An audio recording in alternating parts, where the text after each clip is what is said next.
Hello and welcome to today's coffee vlog, well this week's coffee vlog on Sunday the 12th of April.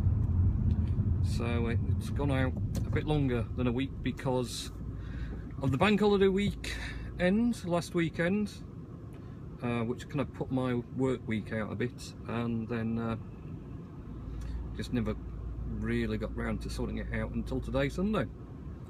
So anyway, as you can see, the weather, after being glorious while I was at work, after the bank holiday last week, Tuesday to Friday, yesterday morning we had snow, hail and gales, and today all it's done is pour it down with more strong winds. So that was really great. Last week 20 degrees while I'm at work, weekends we're on what, 5 degrees now. Lovely job. So big news for me, of course, has been Friday's Apple Watch pre-order day. Ooh. So, did anyone pre-order their Apple Watch? More importantly, which of the multitude of options, and there were a lot of options, did you go for? It's quite bewildering if you actually go to the Apple website and have a look at all the variations, not accounting for the fact that everything's available in a 38mm size screen or a 42mm. Reliably informed that most people seem to think that the 38 is pretty tiny. The 42mm is the one to go for. But aside from that, obviously the Sport, which is kind of the entry level as well. I noticed on Friday morning, I only got a chance to look about 8:45 in the morning, and they were all sold out, the initial stock for 24th delivery. Delivery date would come back to June for most of those. Some of the standard steel-bodied watches, they were available still. I think some were the 24th and some were saying 4 to 6 weeks, but I think that quickly went back, and by the Friday afternoon pretty much everything was back to June, so the initial stock had sold out. And you know, the Apple Watch Sport at £300 or £299 for the 38mm, or £330 for the 42mm. It's not cheap by any stretch of the imagination, and they completely sold it out really quick. And you know, a lot of people said they wouldn't do, and people wouldn't pay the money and whatever else, but they did do. When you go up to the actual the steel-bodied watches with the various straps, and it seems the straps kind of dictate the price there, but then you go in 500, 600, 700, up to 900 odd, depending on the variation you're going for, which is like, I don't know, maybe it's me, but that seemed like a lot of money to be paying out for a watch. And of course we don't need to mention the edition, really.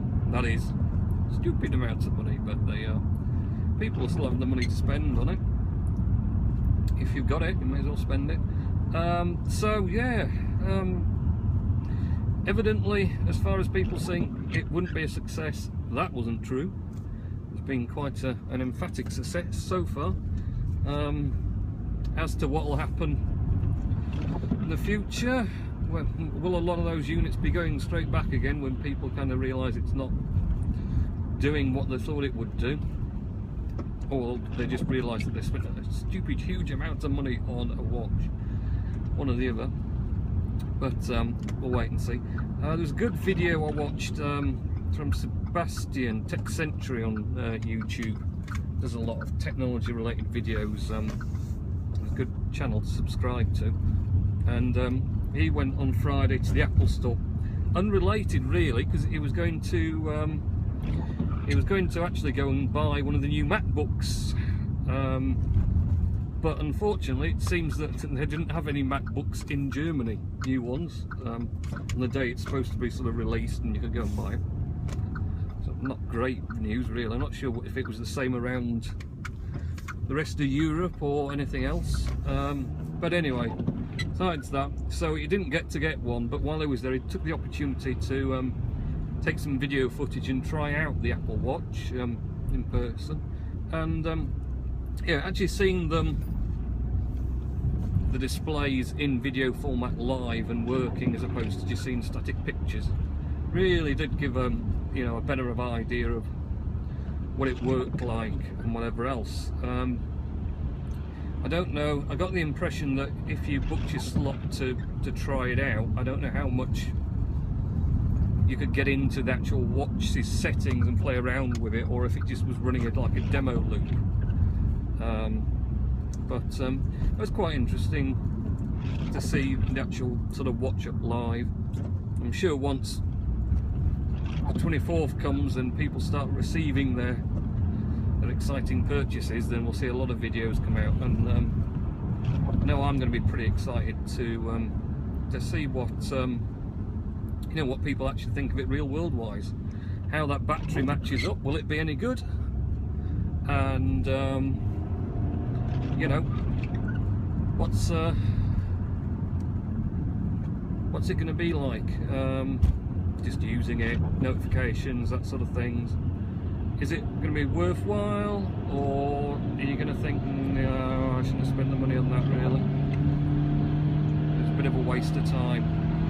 So we'll have to have a look and see, really. I think it's you know, I think the people who've gone through it will probably be happy with the purchase and enjoy it, because let's face it, if you spent 330 quid on a watch, you're not going to admit afterwards it was the wrong move, are you? You're just going to go, yeah, it's fantastic, this, it's great. Shouldn't have bought it, but it's good. So yeah, I imagine everyone's going to be really impressed with it, and I'm sure it will bring out. I've watched some sort of information.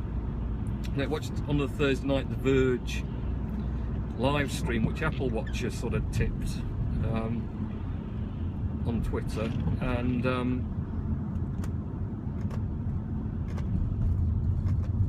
yeah, I watched the Verge stream, and I'm gonna admit, it kind of, it probably made me more put off than kind of made me think, oh yeah, this is going to be worthwhile buying. I mean, it was interesting. I was saying about different features of it. Obviously, the journalists have had, a lot of article writers have had exclusive access to one for a week to do reviews of it. So I went through various things. I mean, one kind of concerning thing for me is the fact that it is only splash proof. There's not really any water resistance, and for me, something on your wrists is, you know, it does need to be waterproof. The Pebble is fully waterproof. I mean, you can go swimming to X amount of depth and whatever else, but also you know, it's great. Mine, I can use it on wash up with it, sort my sun out in the bath with it, and don't have to worry about it, just anything at all. And yeah, you just don't have to worry about it at all. Whereas, you know, Apple Watch was saying really splash proof, and for the amount of money, you don't want to be stuffing it up with water, do you? You're just going to have to be taking it off all the time to do anything. What happens if you get out in a t-shirt in the rain? What do you do then? It's alright with your phone, you can just keep it in your pocket if it's raining. Hopefully it'll stay dry in there, but you know, your watch is on your arm. You're going to take the watch off, put it in a pocket until it's not raining again. Or do you just risk it and hope that that splash proof covers a good dousing in a heavy downpour? So there was that sort of side of it. You know, I think they uncovered sort of features. They were covering bits of where there were features they didn't even know existed, but they were just finding out about it, pooling together 3 people's experiences over a week. So, but those sort of things where, how would you even find that out in the first place? So yeah, it's going to be interesting to see what people find from real world use of it, especially battery life. The battery's going to last longer. But decided I'd stick with my good old-fashioned 2-year-old Pebble, because it still does what I want it to do. And you know, I'll have a look in the future maybe at the Apple Watch. So and of course the new MacBooks were out. Again, I'm not sure how much mileage is going to be on the MacBooks. You know, people are going to be having them who really want that kind of thing, thin, light, obviously fanless design. It was interesting. I think the mobile CPU it's got, or the like tablet-like CPU it's got in it, about the same speed as the 2011 MacBook Air. That, funny enough, that I only recently sold my 2011 MacBook Air. So I underpriced it because I could have actually put it as, this is as fast as the new MacBook. Maybe got some more money for it that way. There you are. Get something equivalent to the new MacBook, but for half the price, in fact less than half the price. So there you go. That'd be a good deal. Also this week, of course, dropped to the public, we had Mac OS X 10.3 with Photos app. Hooray! So all the rest of you can now ditch your iPhoto and convert all your pictures across to the new Photos app. Now, I'd be interested to see what happened, because when I got the developer preview with Photos app and moved it across, of course the first thing is you want to know if you want to join Photos in the cloud, and then if you join, you know, a plan to upgrade your iCloud storage to support that, it then wants to upload your entire Photos library to it, which for me was about 68 gigabytes or something like that. Of course, at that time there was only whatever developers were accessing the preview, trying to upload all that to iCloud at the same time.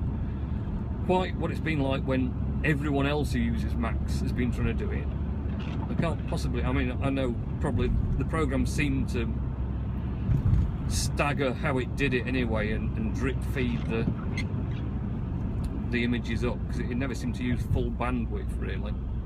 Actually it didn't until I got it home, ran it at home on a decent bandwidth up connection, and then it went pretty quick. But yeah, I'm gonna, with everyone trying to upload the stuff at once, I can just see it being a nightmare, the servers struggling and whatever else.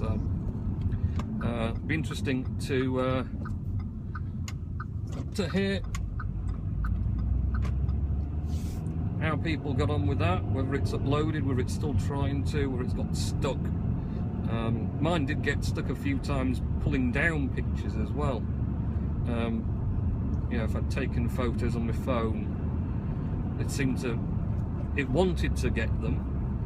It had the little squares but nothing in, as if I'm going to bring these down, and they never did. And in the end I resolved it just by rebooting the map. You couldn't just close the app and reopen it, it's still saying the same thing. It needed a full reboot of the map to kick it into life again. So it'd be interesting to see if anyone had that sort of issue. Also, of course, we had iOS 8.3 released to the public with all the new emojis. Yay! And bug fixes, things like that. And I've got to admit, I've been using it for some time,